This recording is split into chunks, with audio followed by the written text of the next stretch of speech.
சொல்லுங்கப்பா. ராதா, நீ எங்க இருக்கிற? வீட்ல தான்ப்பா. என்னப்பா, என்ன விஷயம்? ஒண்ணு இல்ல, அங்க நடந்த அந்த கலைவரத்தை பத்தி கேள்விப்பட்டேன்.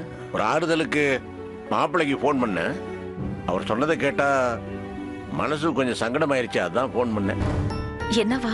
ஸ்டேஷன்ல நீ அணுவுக்கு ஆதரவா பேசுனது, அப்புறம் அந்த அணு முன்னாலேயே மறுபடியும் மாப்பிள்ளை உயிருக்கு அந்த அணுனால ஆபத்து வராதுன்னு சொன்னது, அதெல்லாம் மாப்பிள்ளைக்கு ஒரு மாதிரி பட்டிருக்குது. அவர் ரொம்ப ஃபீல் பண்ணாரு.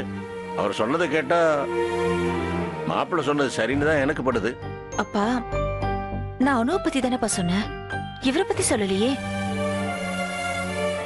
அப்பா, நீங்க உங்க மனசாட்சியை தொட்டு சொல்லுங்க. அனு அவரை முழுசா மறந்திருப்பான்னு நம்புறீங்களா? அனு எங்க எல்லாரையும் காப்பாத்துனா, அவளையே குற்றவாளி ஆக்குனா எப்படிப்பா? அவளை காப்பாத்துறதுக்காக அந்த ஒரு வார்த்தையை சொன்னேன், அவ்வளவுதான். அத நான் அந்த நிமிஷமே மறந்துட்டேன். அதை விட்டுட்டு அதை ஏன் இவ்வளவு பெரிய விஷயமாக்குறாங்கன்னு எனக்கு தெரியல. நான் சொன்னதே அட்வான்டேஜா எடுத்துக்கிட்டேன். இன்னும் நம்ம குடும்பத்தோட நெருக்கமா வந்துருவான்னு இவங்க பயந்தா நான் என்னப்பா சொல்றது? உங்க மாப்பிள்ளையும் அணுவ மறுக்க முடியாம ஒருவேளை தவிக்கிறாரோ என்னமோ. ராதா, என்னம்மா இப்படி சொல்ற?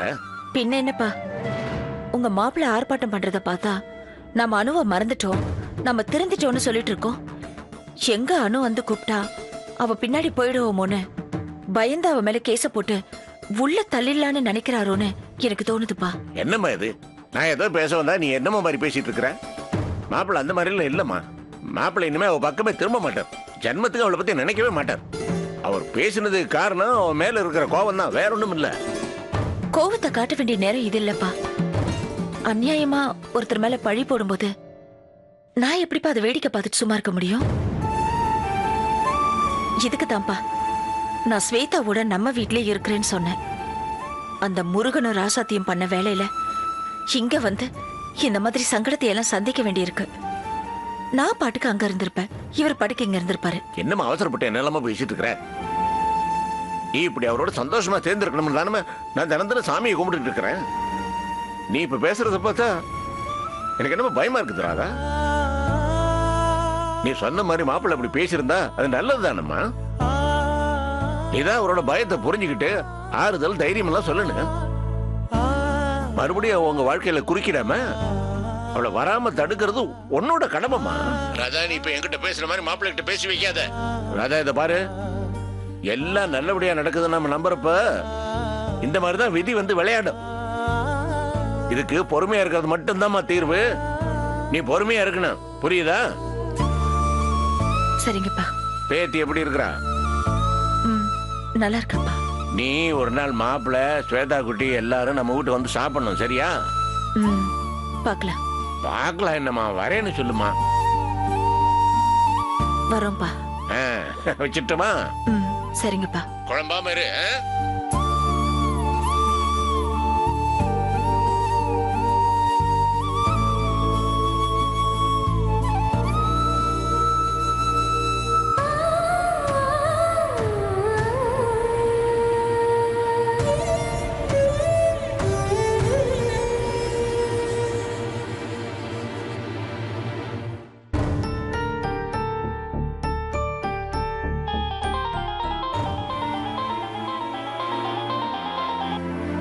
மாமா சொல்லுங்க.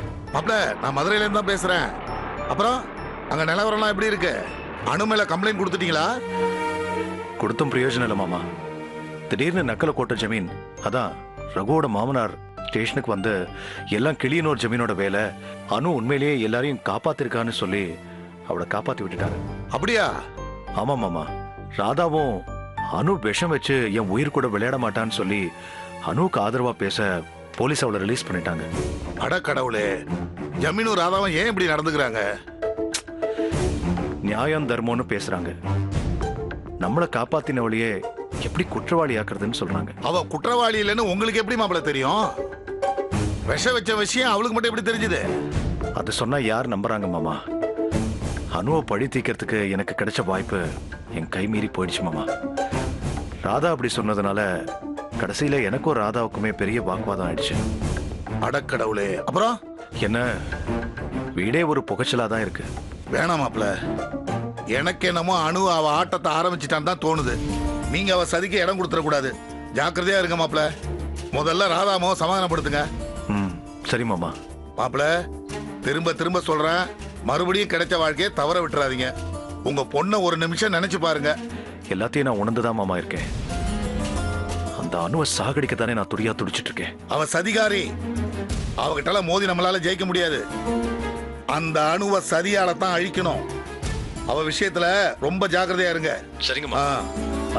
ஆமா மாமா. எப்ப இங்க வரீங்க? இன்னைக்கு ஒரு நாடகம் இருக்கு, முடிச்சிட்டு கிளம்பலான்னு சொல்லியிருக்காங்க. கிளம்பும்போது நான் உங்களுக்கு போன் பண்றேன் மாப்ள. சரி மாமா. ராதாமாவும் முதல்ல போய் சமாதானப்படுத்துங்க. சரி, பாத்துக்கிறேன்.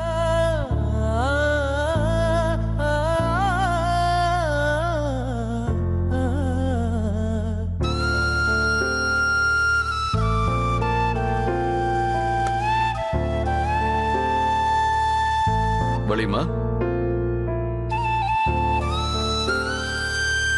வலிமா. வாங்க தம்பி. என்னாச்சு உங்களுக்கு? ஏன் ஒரு மாதிரி இருக்கீங்க? அதெல்லாம் ஒண்ணு இல்ல தம்பி, இருங்க நான் உங்களுக்கு போய் காஃபி போட்டு எடுத்துட்டு வரேன். வலிமா, இல்ல ஏதோ ஒரு மாதிரி இருக்கீங்க. எவ்வளவோ பிரச்சனைக்கு நடுவுல முருகன் ராசாத்தி கல்யாணம் நல்லபடியா நடந்து முடிஞ்சிருச்சுல்ல, அப்புறம் என்ன?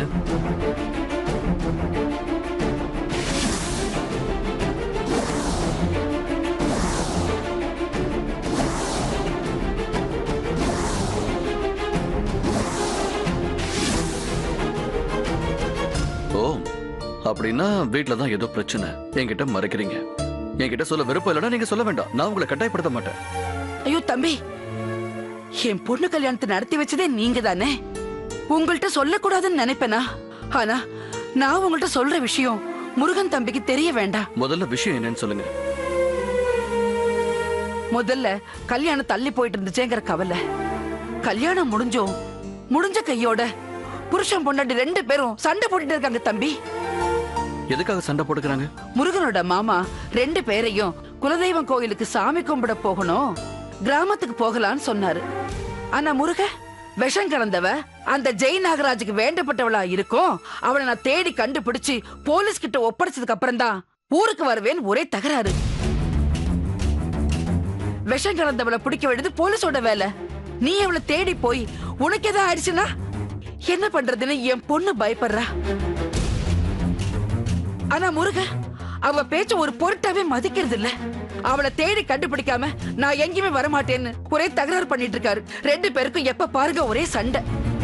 முருகனோட மாமா எவ்வளவோ சமாதானம் சொல்லி பார்த்தாரு. அவராலே முடியாம ஒரு வழியா ஊருக்கு கிளம்பி போயிட்டாரு.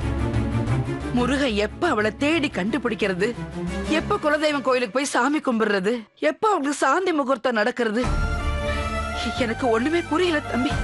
ஆமா, முருகன் இப்படி முரண்டு பிடிக்கிற விஷயத்த நீங்க ராதா மேடத்துக்கிட்ட சொன்னீங்களா? நான் சொல்லி ராதாமா அவர்கிட்ட கேட்க போய் அப்புறம் முருகன் தம்பி என்னையும் ராசாத்தியும் கோச்சுக்கும். இன்னும் சண்டை தான் அதிகமாகும்.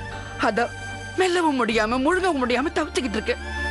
சரி, நான் வேணா இத பத்தி முருகன் கிட்ட பேசட்டுமா? ஐயோ தம்பி, நீங்க பேசலாம் அதே சிக்கல் தானே.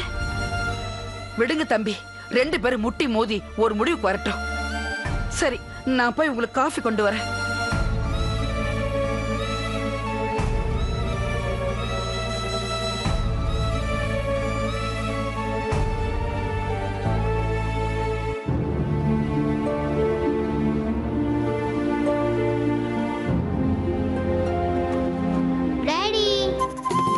என்னடா? டாடி, அன்னைக்கு நலுங்கு ஃபங்க்ஷன்ல ஸ்வேதாவை நான் செல்ல போட்டோ எடுத்தல, அந்த போட்டோவை பாக்குறீங்களா? காட்டு. இதோ பாருங்க. எப்படி சூப்பரா இருக்குடா? ஹே, சூப்பரா இருக்குடா. Thanks daddy.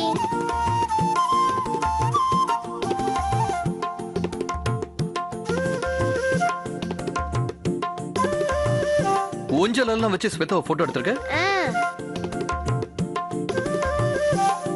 அட, படிக்கட்டியும் விடலையா? ஸ்வேதாவை வளைச்சு வளைச்சு போட்டோ எடுத்திருக்கியாடா?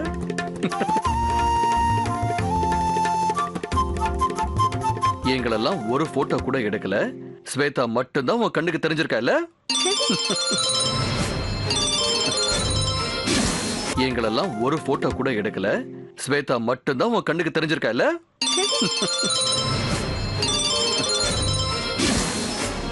இது கொஞ்சம் எப்படி?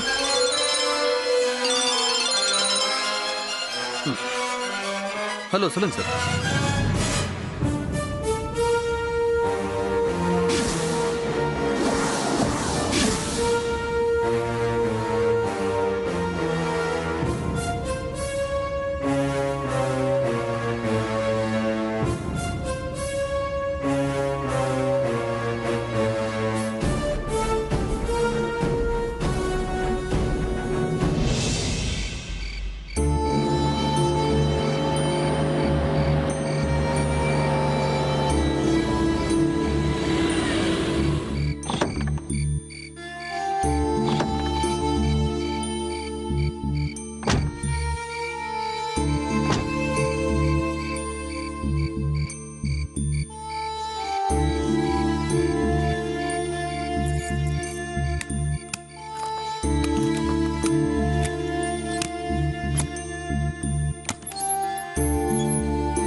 ஏதோ வண்டி சத்தம் மாதிரி இல்ல?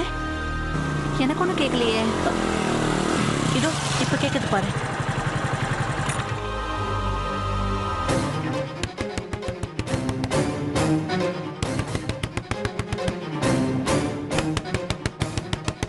கதவு தட்டுறாங்க. ஆமா, காலிங் பெல் இருக்கும்போது ஏன் கதவு தட்டுறாங்க? ஒன்னும் புரியலையே. அனு திருடனா இருக்க போறான், பாத்துடே. இருமா, நான் கதவு திறக்கிறேன்.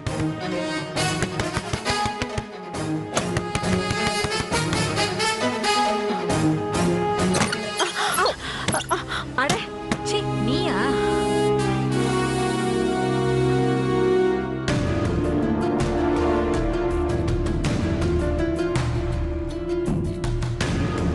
என்ன இந்த நேரத்துல வந்திருக்கனே? போலீஸுக்கு பயந்து தலைமறைவா இருக்கிறவன் இந்த நேரத்துல தான் வருவான். இப்ப என்ன உன் பிரச்சனை? எதுவுமே தெரியாத மாதிரி கேக்குற? எனக்கு 1000 தெரியும். ஆனா உன்னை போலீஸ் தேடுதுங்கறத பத்தி எனக்கு என்ன தெரியும்? முருகன் கல்யாணம் முடிஞ்சதுக்கு அப்புறம் நீ அண்ணிய கூட்டிக்கிட்டு வேற ஊருக்கு போயிடுவேன்னு அன்னைக்கு ஒரு நாள் நீ அம்மா கிட்ட சொன்னதை நான் கேட்டேன். அப்படி இந்நேரம் நீ போயிருப்பேன்னு நினைச்சேன். ஆனா போலீஸ் தேடுதுன்னு இங்க வந்து நிக்கிற. போலீஸால் தேடப்படுபவர்களுக்கு இங்க அடைக்கலம் தரப்படும்னு நான் வாசல்ல என்ன போர்டா மாட்டி வச்சிருக்கேன். என்ன கிண்டல? அன்னைக்கு நான் சித்திட்ட பேசிட்டு இருந்தது ஒட்டு கடிச்சு என்ன ஃபாலோ பண்ணி சொன்ன மோப்ப முடிச்சு என்னோட திட்டத்தெல்லாம் அழிச்ச. அந்த கிளிநூர் ஜமீன் இருந்து வர வேண்டிய பல கோடி ரூபாய் பணத்தை வரவிடாம தடுத்த. அதெல்லாம் பத்தாதுன்னு என்ன போலீஸ்லயும் மாட்ட விட்ட. இப்ப நான் வள்ளியை கூட்டிட்டு போலீஸ்ல இருந்து தலைமுறை சுத்திட்டு இருக்கிறேன். இல்ல நான் உனக்கு என்ன கெடுதல் பண்ண? இல்ல என்ன கெடுதல் பண்ணன்னு கேக்குறேன். ஒரு அண்ணனா உனக்கு பக்கபலமா உன் கூடயே இல்ல. நீ ஏதாவது செய்யணும்னு நினைச்சா உன் கண் பார்வையை பார்த்து என்ன செஞ்சு முடிக்கல. பல நேரத்தில் நீ கோவப்பட்டு என் கண்ணத்துல அரைஞ்சிருக்கிற. உன் ஆத்திரம் தீர அதையெல்லாம் வாங்கிட்டு மானம் கெட்டவனா தங்கச்சி உன் பின்னாடி சுத்தி வரல. என்ன போய் போலீஸ்ல காட்டி கொடுத்துருக்கீங்க. இந்த பாரு, கிளியனூர் ஜமீன் இருந்து பணம் கிடைச்சா நானும் மல்லியும் மட்டும் சூடிட்டு ஓடலாம்னு நினைக்கல. உன்னையும் சித்தியும் கூட்டிட்டு போலான்னு தான் நினைச்சேன். வந்துதான் கேட்டேன், நீ வேணான்னு சொல்லிட்ட. சரி உன் இஷ்டம் விட்டுட்டேன். அதே மாதிரி நீ ஏன் இஷ்டம் விட வேண்டியதானே? இப்படி நன்றி கெடுதனமா நடந்துக்கிற. நான் உனக்காக எவ்வளவு காரியம் பண்ணிருக்கேன். நீ அந்த விச்சி மேல ஆசைப்பட்டதுக்காக அவன் கல்யாணம் ஆனவன் தெரிஞ்சும் அவனை உன்னை தேடி வர வைக்கல. உன் காலடியில் விட வைக்கல. உன் கழுத்துல தாலி கட்ட வைக்கல. இந்த ஊருக்கு வெறும் கையோட வந்த. இன்னைக்கு இவ்வளவு பெரிய பங்களா, இவ்வளவு பணம் இருக்குன்னா எப்படி? எல்லாம் என்னால. இதெல்லாம் நான் செய்வேன். நீ என்ன நோட்டை விட்டு என் பிளான் எல்லாம் காலி பண்ணி என்ன போலீஸ மாட்ட விடுவியா? ஒண்ணு என்ன கையில எதுவும் கத்தி வச்சிருக்கியா? என்ன குத்தி கொல்ல போறியா? என்ன பழி தீக்க வந்திருக்கியா? இல்ல என்கிட்ட நீதி எதுவும் கேட்க வந்திருக்கியா? நீதியா? அதுவும் வாங்கிட்டியா? பாரு, ராதா குடும்பத்தை வேணா நல்லவ மாதிரி நடிச்சு ஏமாத்தலாம். நீ யாருன்னு எனக்கு தெரியும். நல்லவன்றது உனக்கு எனக்கு ரொம்ப தூரம். வாங்கிட்டியாவது நீதி கேட்கறதாவது. அப்ப என்ன பழி தீக்கணும்னு வந்திருக்க, அப்படிதானே? நீ எனக்கு என்னென்ன செஞ்சேன்னு வரிசையா அடுக்குன. நீ எனக்கு செஞ்சதுனால எனக்கு கிடைச்ச நல்லதை மட்டும் அடுக்குன. உன்னால எனக்கு ஏற்பட்ட பாதிப்பு என்னன்னு சொல்லாம விட்டுட்டியே.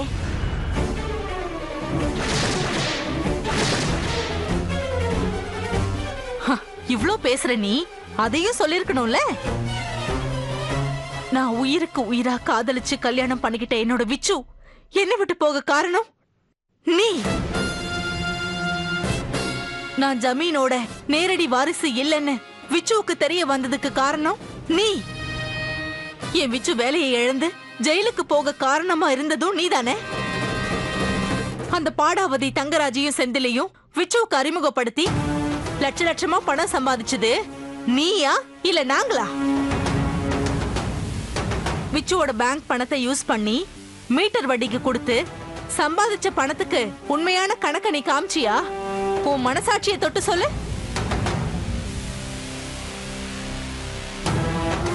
கிளாராவை கொல்றதுக்காக கிளியனூர் ஜமீன் கிட்ட இருந்து நீ வாங்கின பணம், ரகுவுக்கு போதை மருந்து கொடுத்து ஆக்சிடென்ட் பண்ணி கொல்றதுக்காக அவர்கிட்ட இருந்து நீ வாங்கின பணம், இப்படி லட்ச லட்சமா நீ பணம் சம்பாதிக்க ஏதோ ஒரு வகையில நானும் பின்னணியில இருந்திருக்கேன். ஏன்னா என்ன வச்சுதான் விச்சுவும் விச்சு குடும்பத்தையும், என்ன வச்சுதான் நக்கலக்கோட்டை ஜமீனு, அவரை வச்சுதான் கிளியனூர் ஜமீனு, இப்படி எல்லாமே என்ன வச்சுதானே உனக்கு அறிமுகம். இன்னைக்கு தேதிக்கு இந்த வீட்டையும் என் காரையும் தவிர என்கிட்ட வேற எதுவும் கிடையாது. ஆனா உன்கிட்ட எத்தனை லட்சம் இருக்குங்கிற கணக்கு உனக்கே தெரியுமா? ஆனா உன்கிட்ட எத்தனை லட்சம் இருக்குங்கிற கணக்கு உனக்கே தெரியுமா? இப்ப சொல்லு, உன்னால நான் அடைஞ்சது அதிகமா இழந்தது அதிகமா? ஆனா என்னால இழப்புன்னு உனக்கு எதுவுமே இல்ல.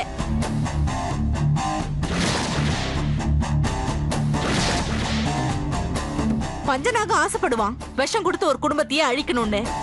உனக்கு புத்தி எங்க போச்சு? 4-5 கோடி பணத்தை சம்பாதிக்கலாம். போலீஸ்ல நீ மாட்டினா அந்த பணத்தை வச்சு நீ என்ன பண்ணுவியா? விஷத்தை கலக்க நீ அனுப்புனியே சொர்ணா, போலீஸால பிடிக்க முடியாத அளவுக்கு அவ என்ன பெரிய இன்டர்நேஷனல் கிரிமினலா? விஷம் வச்சுட்டு வரும்போதே அவ என்கிட்ட மாட்டிக்கிட்டாளே. என்னோட இரும்பு புடியில இருந்து தப்பிக்க முடியாம தான் அவ உண்மையை ஒத்துக்கிட்டான். அவளை காருக்குள்ள தள்ளி லாக் பண்ணிட்டு விச்சு வீட்டுக்கு போய் அவங்கள காப்பாத்திட்டு இன்ஸ்பெக்டர் கூட்டிட்டு வந்து சொன்னாவ அரெஸ்ட் பண்ணிருந்தா என்னால அவளை பிடிச்சு கொடுத்திருக்க முடியாதுன்னு நினைக்கிறியா?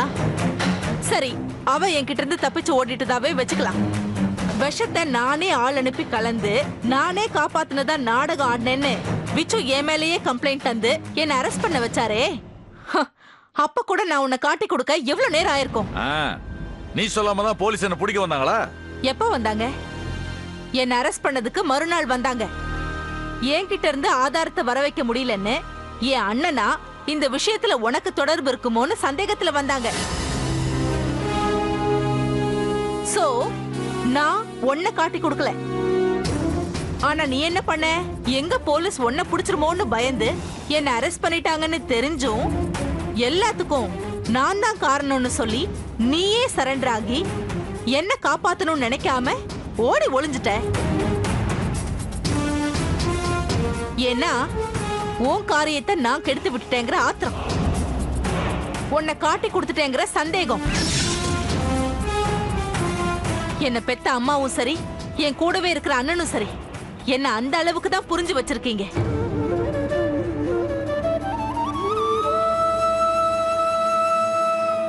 என்னமா பாக்குற? அண்ணனை பத்தி பேசும்போது எதுக்கு ஒன்ன நான் வம்புக்கு இருக்கிறேன்னு பாக்குறியா? அண்ணன் சொல்லிதானே பால்ல கருவை கலைக்கிற மாத்திரையை போட்டு எனக்கு நீ கொடுத்த.